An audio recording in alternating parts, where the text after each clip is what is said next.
Les voy a compartir los 10 puntos del general Naranjo. Política de Estado, no de gobierno.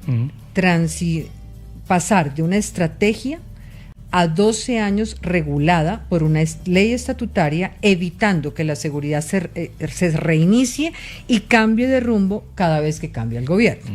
Asfixia financiera, que es lo que estamos hablando, como prioridad. El éxito de la seguridad ya no debe medirse por conteo de capturas o bajas, sino por la capacidad real del Estado de destruir la rentabilidad del negocio criminal. Bloque de búsqueda financiera, primeros 100 días. Crear de inmediato un equipo élite interinstitucional, esto es Fiscalía, UIAF, DIAN, Policía, enfocado exclusivamente en congelar los activos de los grandes capos.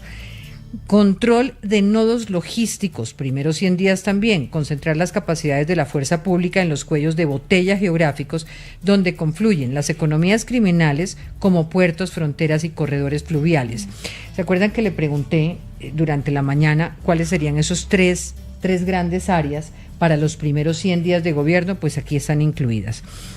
Superar el enfoque por sitios, acabar con el aislamiento institucional mediante la creación de un centro de fusión de inteligencia contra economías criminales que obligue a compartir información sectorial, interoperabilidad obligatoria de datos, decretar por ley que los sistemas de policía, fiscalía, DIAN y sector financiero se comuniquen automáticamente para bloquear estos recursos.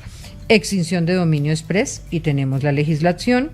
Ataque al portafolio criminal, multipropiedad, diseñar estrategias penales adaptadas a la realidad actual, métricas técnicas y despolitizadas y blindaje presupuestal plurianual. Ahora sí, voy con usted, pero además agregando una pregunta, Santiago y Alejandro, ¿cómo debería adaptarse la fuerza pública y estos nombramientos que hemos conocido en el día de hoy a las nuevas dinámicas del ecosistema criminal tan cambiante? ¿Por qué debe ponerse la lupa sobre las finanzas del crimen organizado? Ok, yo tengo como dos comentarios anteriores, sí, hágale. Pues que se conectan con eso, que son un poco ñoños, pero uno tenía que ver con lo que tú dijiste de la interoperabilidad de los datos. Es que Colombia tiene un mar de datos gigantescos, pero la calidad de la información, pues hay alguna, pues no quiero sonar como pesimista, pero hay alguna que no es de buena calidad y otra que es mejor. Y yo llevo yendo hace por ahí 20, no sé, desde que trabajo, hace por ahí 25 años, de que se va a hacer una interoperabilidad de las bases de datos de la Fiscalía con el INPEC, con Policía, y poder hacer como todo el trazado digamos como que digamos como de un proceso penal. Entonces, ¿qué pasa con alguien que capturan aquí hasta que termina, digamos como que preso? Poder hacer como una medición completa. Y eso, pues eso todavía no ha sido posible. Y llevamos 20 años como hablando de eso. Y entonces creo que es una discusión importante para la hora de construir indicadores, que es muy ñoño, es muy de abajo, pero que es clave. Y otra cosa que decía Laura que es importante es uno cómo medir, digamos, como este problema. Y la idea no es como medir como bajas o medir capturas, sino cómo se le baja el poder a los grupos criminales, cómo se les disminuye.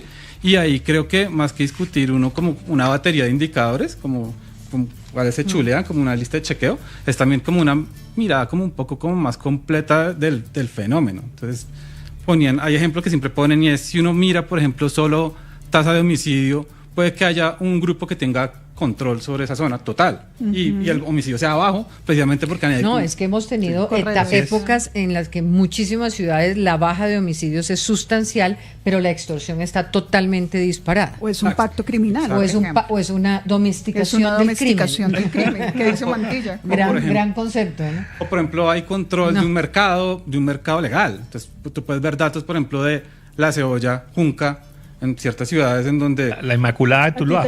La Inmaculada de Tuluá. El mismo precio todo el año, mientras en otros lados fluctúa con el mercado. Pues obviamente detrás de eso hay alguien ahí, un grupo que tiene el control de ese mercado diciendo a cuánto se tiene que vender. Pues lo que decía ahorita Daniel, que es precisamente los negocios económicos del efectivo a través de los cuales pues opera toda esta mafia.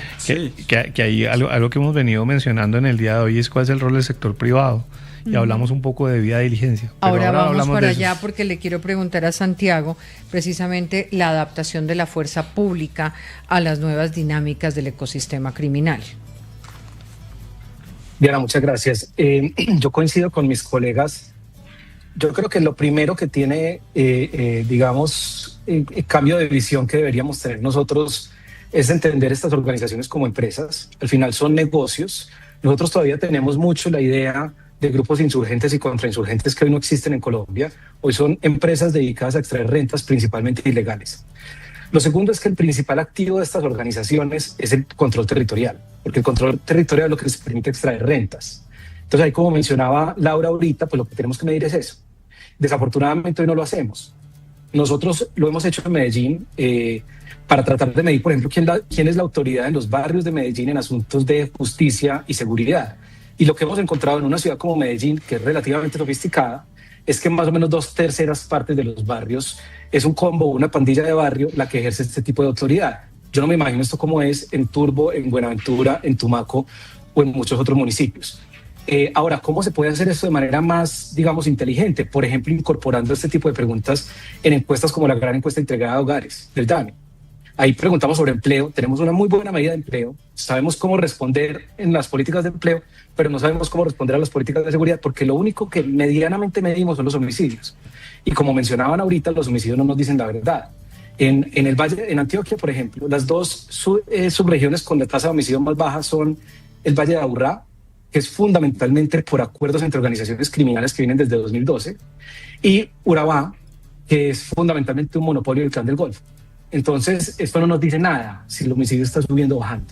Ahora, lo segundo que habría que hacer es, digamos, focalizar las acciones. Y que está dentro de las propuestas que ustedes hacen en el Proyecto Colombia. Sí, muy bien. Y priorizar. Exactamente. Y focalizar las acciones hacia, digamos, estrategias que reduzcan los ingresos de estos grupos criminales y aumenten sus costos. Y para eso hay que entender las rentas. Vuelvo al ejemplo de Medellín. Aquí con encuestas estamos midiendo, por ejemplo, la participación de los combos, de nuevo, pandillas de barrio de Medellín, en monopolios de productos legales, como las arepas, los huevos, las pipetas de gas. La participación de los combos en la venta de lotes informales. La participación de los combos, obviamente, en venta de droga, en el préstamo informal. Cada una de estas rentas tiene estrategias distintas. Lavado de dinero. En el contexto más rural, por ejemplo, sin duda la minería de oro ilegal es tal vez la segunda renta más importante de estas organizaciones después del narcotráfico. En una estimación que hicimos, como mencionó ahorita Daniel, estimamos en $16.500 millones al año la renta que produce el narcotráfico y en algo así como entre $3.500 y $4.000 millones al año la renta que produce la minería ilegal. Esto es mucho dinero, pero miren que esas dos rentas requieren estrategias distintas. Por ejemplo, la minería ilegal necesita fortalecer la fiscalización. La lucha contra el narcotráfico requiere otro tipo de estrategias. La lucha contra los préstamos informales, que son un problema en muchas ciudades, requiere otras estrategias. La lucha contra la extorsión requiere mucha más, por ejemplo, capacidad estatal de coercitiva que, digamos, otro tipo de rentas que pueden tener soluciones de mercado más prácticas. Poco hablamos, por ejemplo, de legalizar la marihuana. Obviamente esto nos lleva a unos dilemas morales complejos, muy retadores, pero eso ataca una renta ilegal importante de muchísimas organizaciones criminales en Colombia. Eso debería ser parte estructural de la política criminal. Muy bien. Es pensar estos grupos como negocios. Laura, ¿usted quería decir algo adicional?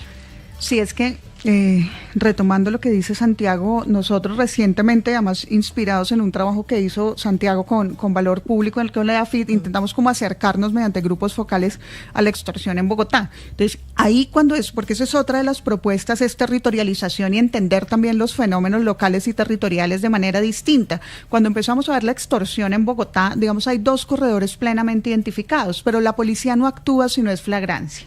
O sea, la policía no tiene en este momento capacidad para actuar, investigar, decir aquí hay 2 corredores donde está plenamente identificada las bandas, ¿algún cambio en la normatividad? No. Yo creo que nosotros no llegamos hasta ese punto en los consensos porque también quisimos trabajar sobre consensos mínimos que pudieran decirle al nuevo gobierno, mire, también desde las organizaciones hay como estas rutas y obviamente pues la conversación está abierta para que miremos los cómo y para participar también en los cómo. Pero por ejemplo mis colegas que saben de política criminal, digamos, ese es el principal cuello de botella entre la captura y la judicialización en el mejor de los casos. Y otro ejemplo súper corto pero que es buenísimo para ver cómo malinterpretar el fenómeno, la amenaza o medirlo mal nos lleva a decisiones equivocadas. El presidente Petro, con o sin razón, dice que su estrategia, el expresidente Petro, dice que su estrategia para combatir el narcotráfico es capturar cocaína en mar. o capturar cocaína ya lista. Hizo muchísimas capturas de cocaína. ¿Por qué toda esa cantidad de capturas de toneladas de cocaína no terminan afectando las finanzas de los grupos armados? Por una razón muy sencilla, y es que cuando ya la cocaína está en mar, a los grupos ya les pagaron. Eso es lo que se llama interdicción. Exactamente, Los resultados que son los resultados que daba. ¿O por qué tampoco funciona en este momento simplemente atacar las hectáreas de coca? Porque efectivamente puedo terminar haciendo lo que dice Santiago, subiendo el precio, puedo terminar generando, digamos, incentivos muy perversos que no es. Entonces, por eso es sumamente importante entender muy bien y medir muy bien, como dicen muy claramente. Tengo mis una colegas. pregunta acá.